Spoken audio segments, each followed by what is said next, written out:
설교 본문을 말씀드리도록 하겠습니다. 오늘 설교 본문은 에베소서 4장 13절이 되겠습니다. 에베소서 4장 13절을 다 같이 함께 읽어보도록 하겠습니다.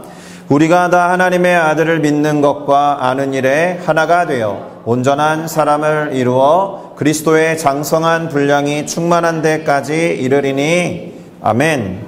자, 저는 방금 함께 읽어본 에베소서 4장 13절 말씀을 가지고 하나됨이 회복입니다. 이와 같은 제목을 가지고 7월과 8월 2달 동안 이어왔던 하나됨에 관한 설교를 이제 마무리 지어보려고 합니다.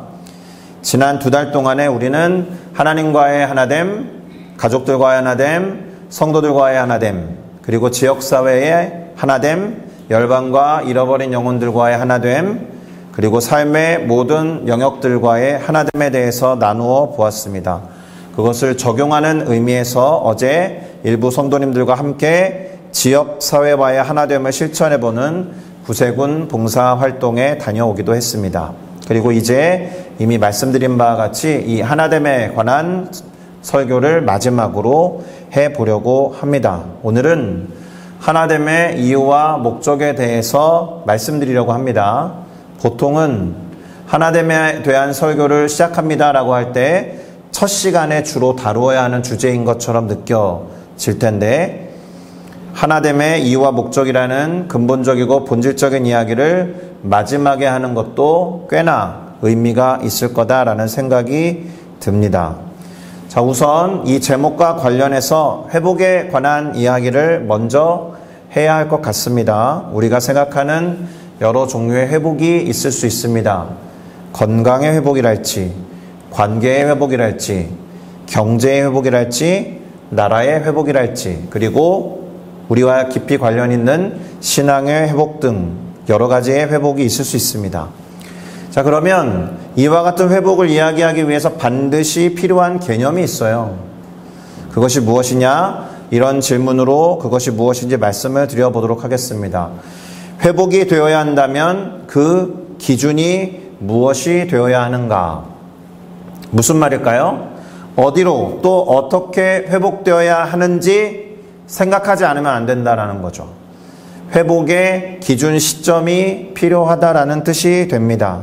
어떤 상태로 돌아가야 그러니까 소위 회복되었다라고 말할 수 있는가? 이런 질문을 던지기 위해서 그 시점과 기준이 필요하다라는 뜻입니다. 맞습니까? 자, 그러면 모든 회복의 기준을 뭐라고 말할 수 있을까요? 아마도 본래 상태가 될 겁니다. 원래의 상태로 돌아가는 것. 그것이 망가지고 어그러지고 더 이상 그 본래의 모습이 아니니까 그 상태로 회복해야 한다. 이런 말을 하게 되는 것이 아니겠습니까? 그래서 회복의 기준은 본래 상태가 될 겁니다. 자, 그러면 우리 모두가 신앙인이기 때문에 신앙의 회복에 대해서 먼저 말씀을 좀 드려볼 필요가 있겠습니다. 자, 신앙에 있어서 본래 상태라는 것이 과연 존재할까요? 그리고 있다면 그것은 어떤 모습일까요? 그리고 본래 상태로 돌아간다고 한다면 혹시나 우리 모두는 옛날에 어느 시점에 신앙의 모습을 떠올리지 않을까요? 어떤 추억이 되어 있지 않습니까? 제가 이렇게 질문을 던져보는 이유가 있는데요.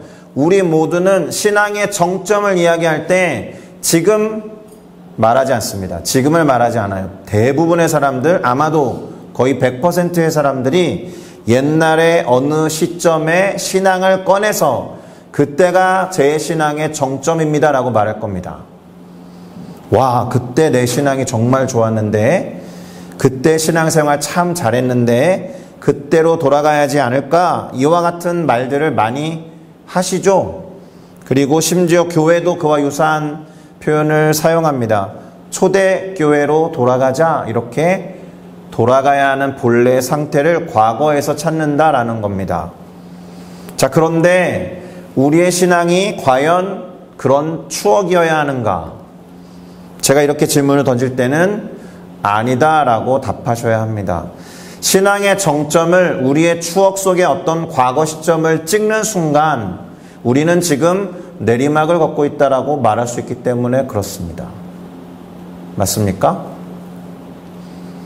그래서 사실 신앙의 회복이라는 것은 중간 단계의 목표 정도는 될 수 있어도 그것이 궁극적인 목표는 될 수가 없어요. 그렇게 될 수 없는 이유를 어디서 찾을 수 있느냐? 우리가 신앙하는 하나님의 속성에서 찾을 수 있습니다. 왜요? 하나님은 영원 무궁하시기 때문에 과거의 어느 정점에 가장 나와 친밀했던 하나님으로 제한받지 않는데, 그리고 내가 알고 있었던 하나님이 전부가 아닌데 앞으로도 알아야 되는 하나님이 무궁무진하게 많으니 하나님을 영원히 추구해야 하는 것이 신앙이라면, 신앙은 언제나 지금이어야 하고 신앙의 정점은 언제나 미래에 존재해야 계속해서 오르막길을 오르고 성숙과 성장으로 나아갈 수 있다라는 겁니다. 그래서 신앙은 언제나 현재이자 영원한 추구여야 해요. 과거에 어느 시점에 머무는 신앙이 되어서는 절대로 안 됩니다. 오늘보다 내일이, 내일보다 그 다음이 더 성장하고 성숙하는 방향으로 가야 한다는 뜻입니다. 물론 지금 그렇게 추구를 해도 미래의 어느 시점에 약간의 부침이 있어서 떨어질 때가 있겠지만, 그러나 장기적으로 떨어져서 한 걸음 떨어져서 본다면 계속해서 원만하더라도 성장하고 성숙하는 것에 목표를 두어야 할 것입니다. 아멘. 동의하지 않으시는군요. 네. 자, 다시 회복에 관한 이야기로 돌아와 보겠습니다. 자, 그렇다면 우리 인간이, 우리들의 신앙이 곧 하나님과의 관계를 회복해야 한다라면 그 인간 본래의 상태는 과연 무엇이었을까요? 특별히 하나님과의 관계, 본래 관계의 양상은 어떠했을까요? 이것을 알지 않으면 회복이라는 것을 말할 수 없을 것입니다. 그러기 위해서 하나님이 인간을 만들 때의 상태를 돌아볼 필요가 있어요. 창세기 1장 26절에는 하나님이 친히 인간을 왜 만드셨는지, 그리고 그분과의 관계성 안에서 우리를 창조하신 이유가 이렇게 기록되어 있습니다. 제가 창세기 1장 26절을 읽어드릴게요. 하나님이 이르시되 우리의 형상을 따라 우리의 모양대로 우리가 사람을 만들고 그들로 바다의 물고기와 하늘의 새와 가축과 온 땅과 땅에 기는 모든 것을 다스리게 하자 하시고. 아멘. 잘 아는 말씀이시죠? 자, 우리의 관심이 어디에 있을 것 같습니까? 노란색 글씨로 표현해 놓았듯이 본래 상태에 가까운 하나님의 형상과 하나님의 모양에 있겠죠. 그런데 그것이 뭔지 아세요? 하나님의 모양과 형상이 과연 무엇인지 아십니까? 우리의 외모가 하나님의 외모와 닮았을까요? 그러면 그분은 우리처럼 눈이 2개, 코가 하나, 입이 하나, 귀가 2개, 그런 모습을 육체로 갖고 계신 분일까요? 아니면 우리가 갖고 있는 어떤 성격이나 성품이나 인간됨의 어떠한 모습이 하나님의 속성과 성품을 닮아 있을까요? 그럴 수도 있겠죠. 그럴 수 있습니다. 그런데 어디까지나 추측이죠. 어디까지나 가능한 시나리오일 뿐입니다. 안타깝게도 우리는 하나님의 형상과 하나님의 모양이 어떠한 모습인지 그 모습을 알지 못해요. 죄 때문이죠. 죄 때문에 그렇습니다. 하나님의 모양과 형상이 정확히 어떤 것인지 모릅니다. 그저 예상해 본다면 외모나 성품 말고 이런 이야기는 할 수 있습니다. 예를 들면 다른 동물들은 하나님의 형상과 모양으로 창조되지 않았으니까 다른 동물들이 혹시 인간을 보면 하나님을 떠올렸을 겁니다. 생각해 보세요. 유일하게 하나님의 모양과 형상으로 만들어진 인간을 다른 동물들이 볼 때 그들은 알았을 거다라는 겁니다. 우리가 하나님의 모양과 형상대로 지음을 받았다라는 건, 그래서 우리를 볼 때 누군가는 하나님을 볼 수 있었을 것이다 라고 말할 수 있습니다. 정확하지는 않지만 마치 예술가가 자신의 예술혼을 담아서 어떤 작품을 만들어 놓았을 때, 그리고 그의 작품들을 여러 편 감상하고 분석한 사람들은 이 작품이 그 사람의 작품 맞습니다라고 검증할 수 있듯이 하나님의 형상과 모양대로 지어진 인간들을 누군가가 유심히 살펴보았을 때 하나님을 생각나게 하는 어떤 패턴을 알아차렸을 수도 있을 것이다 라는 생각이 듭니다. 그러니까 조금 더 나아가서 이런 말도 할 수 있지 않을까 싶습니다. 원래 인간은 하나님과 거의 하나가 된 존재였을 것이다. 그러니까 인간이 만약 자신의 본래 상태에 있다라고 한다면, 다시 하나님과 거의 유일하게 닮아 있는 본래 상태를 회복한다면 그건 하나님과의 하나됨이 회복된 상태일 수밖에 없겠죠. 다른 말로 하나님의 모양과 형상을 회복해야 한다는 말과 같을 겁니다. 자, 그러고 보니까 성경을 통해서 하나됨이 무엇인지 하나됨을 표현하고 있는 구절들을 잘 찾아 읽어보면 뭔가 목적과 이유를 다 붙여놓고 기록해 놓았습니다. 이게 무슨 말이냐 하면 하나가 되어야 하는 이유와 목적이 있다라는 건데, 그것이 신기하게도 하나님과의 하나됨이나 하나님과의 일치에 가까운 모습을 지향하고 있습니다. 제가 몇 가지 예를 들어 보일 텐데 3가지 정도 말씀만 찾아서 읽어드리겠습니다. 우선 로마서 15장 6절을 보니까 한 마음과 한 입으로 하나님 곧 우리 주 예수 그리스도의 아버지께 영광을 돌리게 하려 하노라, 이런 구절이 나오는데 한 마음과 한 입이 되어야 하는 이유가 뭐라는 거예요? 하나님께 영광을 돌리게 하려고 라는 목적과 이유가 기술되어 있는 구절입니다. 자, 그러면 영광에 대해서 한번 생각해 볼 필요가 있습니다. 성경은 영광에 대해서 반드시 돌려드린다라는 표현을 씁니다. 영광을 드립니다라는 표현도 물론 나오지만 영광을 돌려드린다라는 표현을 쓸 때가 아주 많아요. 그게 왜 그러느냐 하면 영광이라는 단어 자체가 빛과 관련이 있기 때문에 그래요. 빛의 근원으로부터 오는 빛을 그저 잘 반사해서 돌려드리는 역할을 하는 거거든요. 우리는 빛을 스스로 낼 수 있는 소위 말하는 발광체가 아니에요. 그래서 빛을 스스로 낼 수가 없고 오히려 우리의 모양과 형상으로 그분의 빛을 돌려보내는 겁니다. 그것을 모르는 사람들에게나 어둠 속에 있는 사람들에게나 결국에는 하나님께로 다시 돌려보내는 거예요. 달빛이 있지 않습니까? 달은 발광체입니까? 우리는 달을 볼 때 와, 달빛이 오늘 밝다, 달이 오늘 동그랗고 보름달이어서 너무 밝다, 그렇게 생각하시지만 아니죠. 달은 발광체가 아닙니다. 태양을 그대로 반사해서 우리 가운데로 보여주죠. 그래서 달을 유심히 보면 태양이 저 달의 오른쪽에 있구나, 태양이 저 달의 왼쪽에 있구나, 태양이 저 달의 반대편에 있구나, 뭐 이런 식으로 볼 수 있을 뿐이지 사실 달은 빛을 비추는 존재가 아니에요. 빛을 잘 돌려서 비추는 것이 영광을 돌려드린다라는 것의 의미라는 것을 기억해야 합니다. 우리가 한 마음과 한 뜻이 되어서 영광의 빛을 하나님께 잘 돌려드려야 된다는 뜻은 무엇이냐? 이 자리에 있는 누구도 예외됨이 없이 그 빛을 스스로 취하지 않는다라는 거예요. 잘 봤지? 내가 이렇게 빛나는 존재야라고 스스로에게 영광을 돌리지 않아야 된다라는 뜻이에요.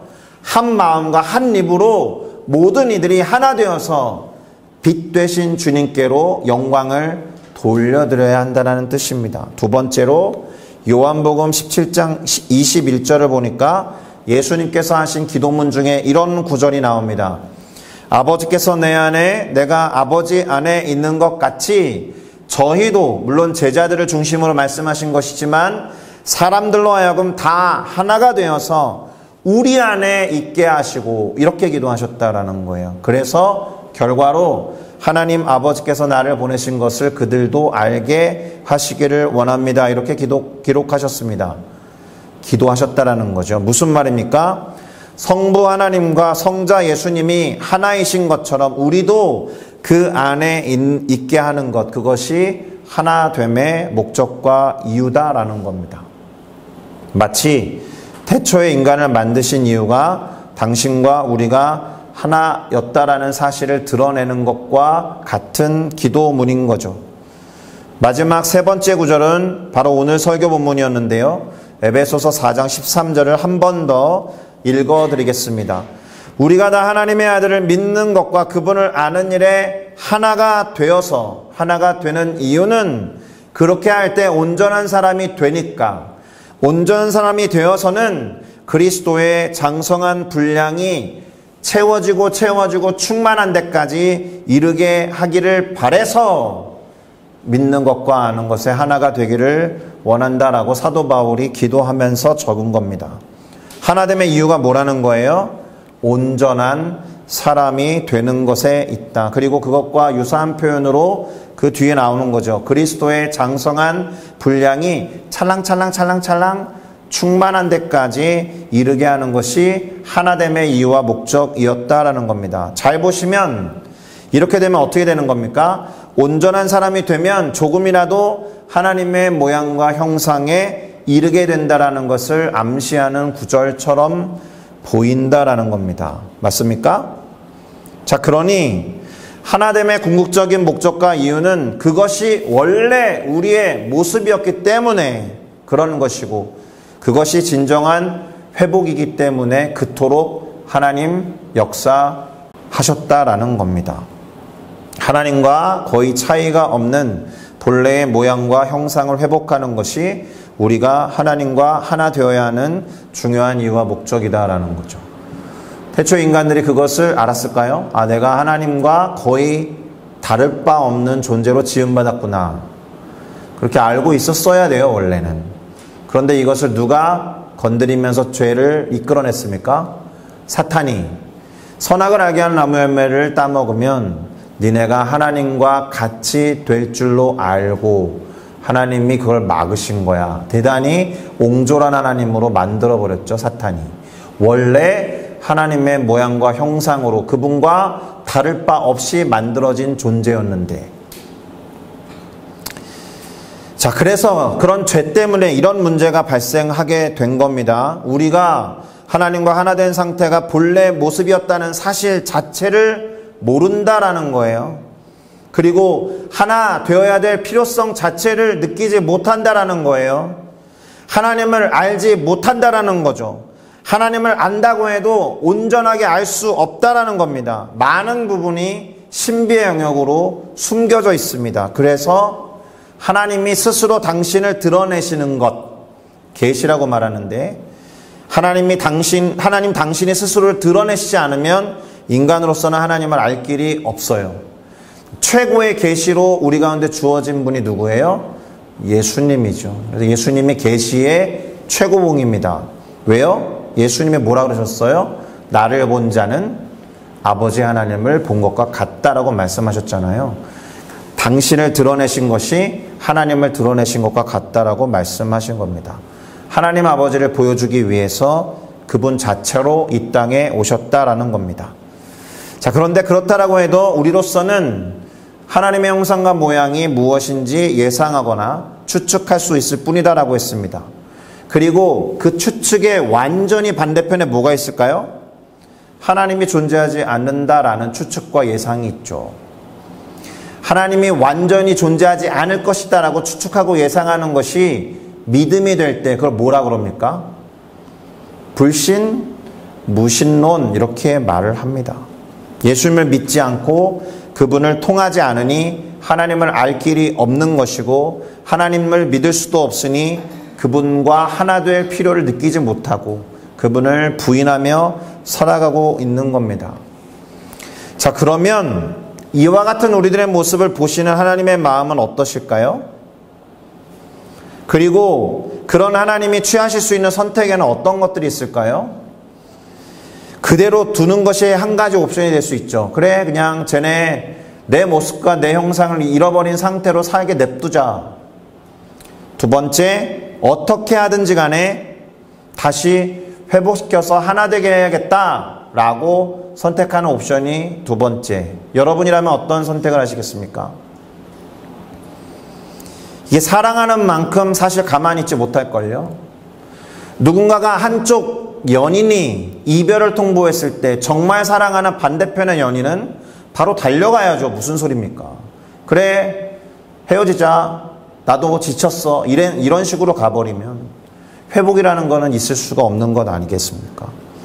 관계가 어그러졌는데 그냥 둔다라는 것은 더 이상 그 관계를 유지할 생각이 없다라는 것이니까, 만약 우리가 믿는 하나님이 그런 분이면 믿으실 필요 없어요.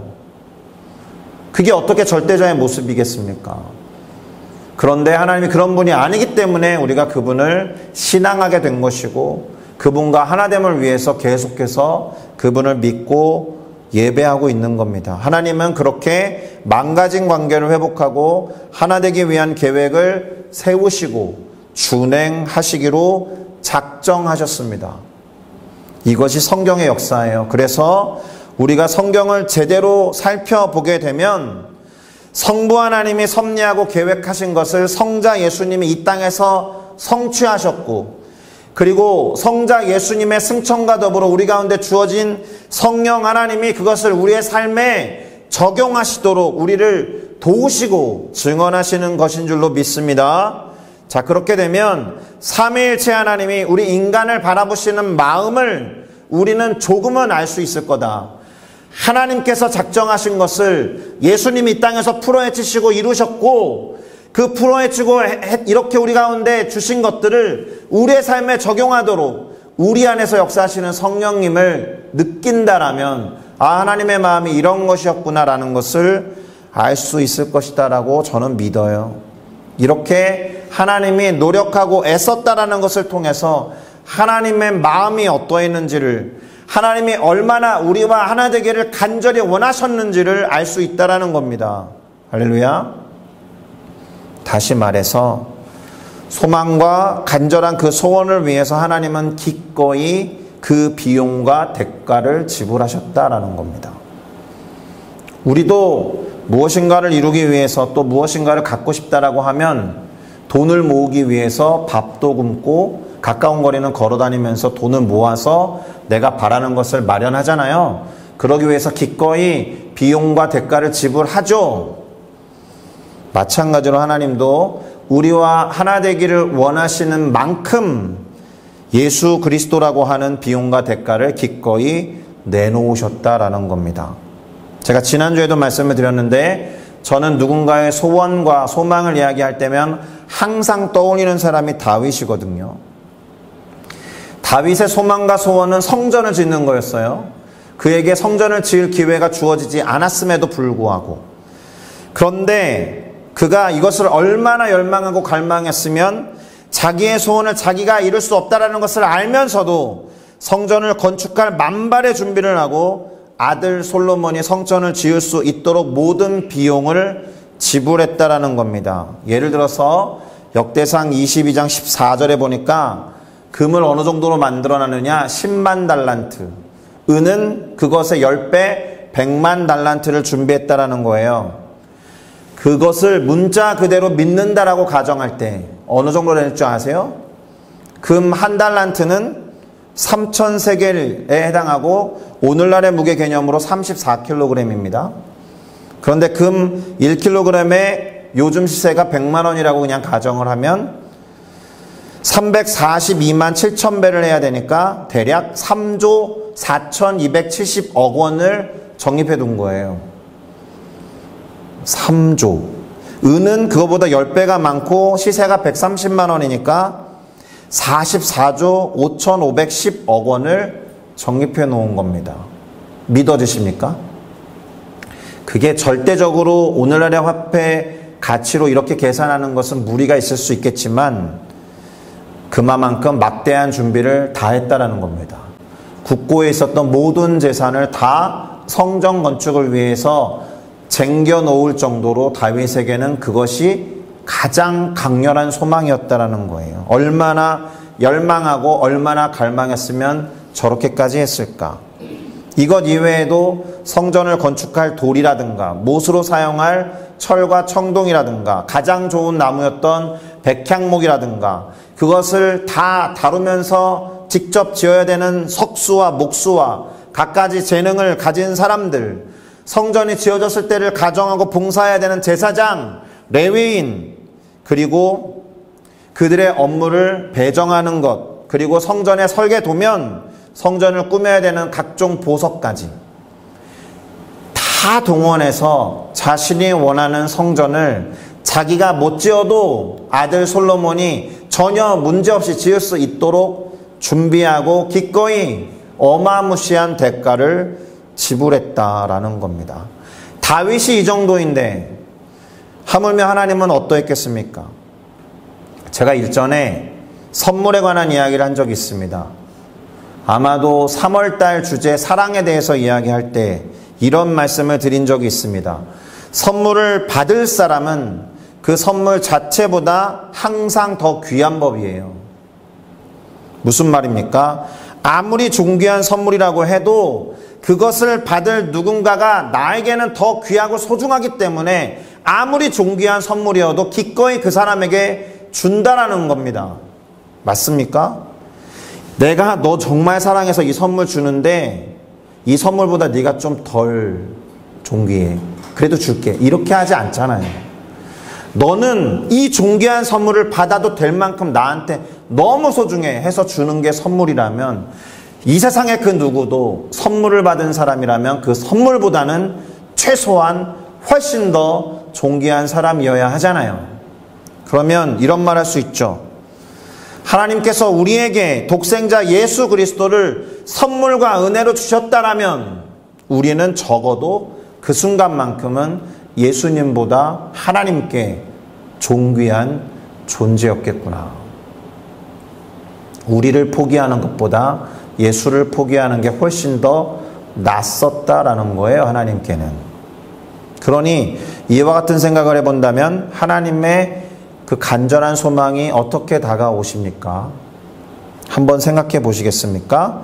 그 누구보다도 우리 인간과의 하나됨을 하나님만큼이나 열망한 존재는 어디에도 존재하지 않습니다. 자, 설교를 마무리 지어 보겠습니다. 언제나 그랬듯이 지난 2달 동안 8주에 걸쳐서 이 문자 조합을 계속 보셨잖아요. 하나님의 나라됨과 세로로 읽었을 때의 하나됨, 가로로 읽으면 하나님 나라됨이지만 세로로 읽으면 하나됨이라고 했잖아요. 이 말을 풀어서 설명하는 것으로 오늘 설교를 대신하려고 합니다. 자, 하나님의 나라가 된다라는 것은 죽어서 천국에 들어간다는 그 폭이 좁은 이야기는 절대 아닙니다. 그런데 성경에는 하나님의 나라에 들어가는 개념도 있고 하나님의 나라가 임한다는 개념도 있지만 하나님의 나라가 된다라는 개념은 사실 안 나와요. 그런데 하나님의 나라로 번역된 바실레이아라는 원어는 번역하면 킹덤인데요. 킹덤의 덤자가 뭐의 어근입니까? 도미네이트의 어근이잖아요. 지배하다, 다스리다, 통치하다. 킹덤 자체가 왕이 통치하다라는 뜻이잖아요. 그러면 왕이 통치하는 나라인 것 같지만 절대로 공간이나 장소의 개념이 아닙니다. 킹덤이라고 할 때는 왕의 지배권과 통치권이 미치는 모든 범위를 말해요. 영역을 말해요. 그러니까 하나님 나라가 된다라는 것은 하나님의 통치와 지배를 받는다라는 뜻이 되는 겁니다. 그러니까 우리가 하나님 나라가 되고 우리 안에 하나님 나라가 임한다라는 것은 하나님의 통치가 내게 임하여서 내가 하나님의 통치와 다스리심을 받는 존재가 된다라는 뜻이에요. 그게 먼저예요. 예수님이 이 땅에서 선포하신 게 있잖아요. 회개하라, 천국이 가까이 왔느니라. 죽어서 천국 가느니라가 아니고 하나님의 통치가 지금 임하였느니라, 이런 뜻이거든요. 여러분, 마음속 보좌에 누구를 앉혀놓으셨습니까? 그리고 마음속 보좌는 하나입니까? 2개입니까? 3개입니까? 멀티플입니까?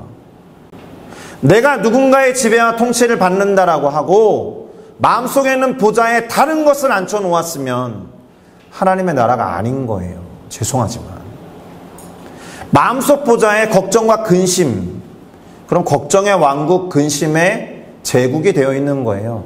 마음속 보좌에 돈이 들어있으면 킹덤 오브 머니겠지. 마음속 보좌에 성공과 성취가 있으면 킹덤 오브 석세스겠죠. 절대로 킹덤 오브 갓이 아닌 겁니다.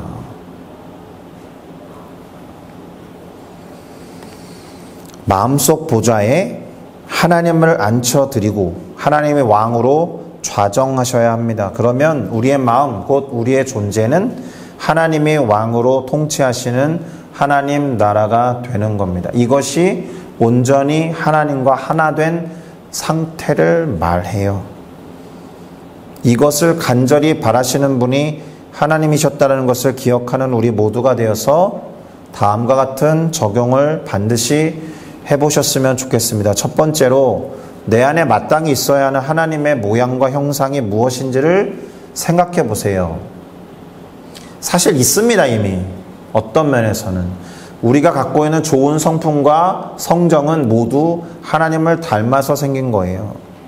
그리고 구원을 받아서 거듭났다라면 하나님의 자녀인 우리에게 회복된 달라진 점이 있어야 되거든요. 믿으나 안 믿으나 믿기 전과 믿은 후가 별 차이가 없다. 회복된 게 아니에요. 죄송하지만.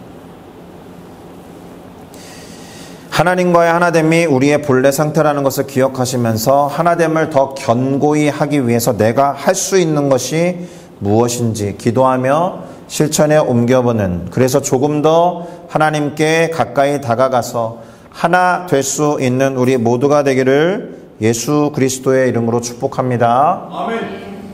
제가 구체적인 제안을 드리지 못해서 죄송합니다. 그러나 신앙은 개인의 영역이 일단은 맞아요. 하나님과 개인적인 관계 안에서 하나님이 나에게 어떤 주권으로 말씀하시는지 귀 기울일 때 내 마음속에 무엇이 있는지 잘 살피시고 하나님이 왕으로 나를 주재하시는지 통치하시는지 돌아보는 우리 모두가 되기를 바랍니다. 기도하시겠습니다.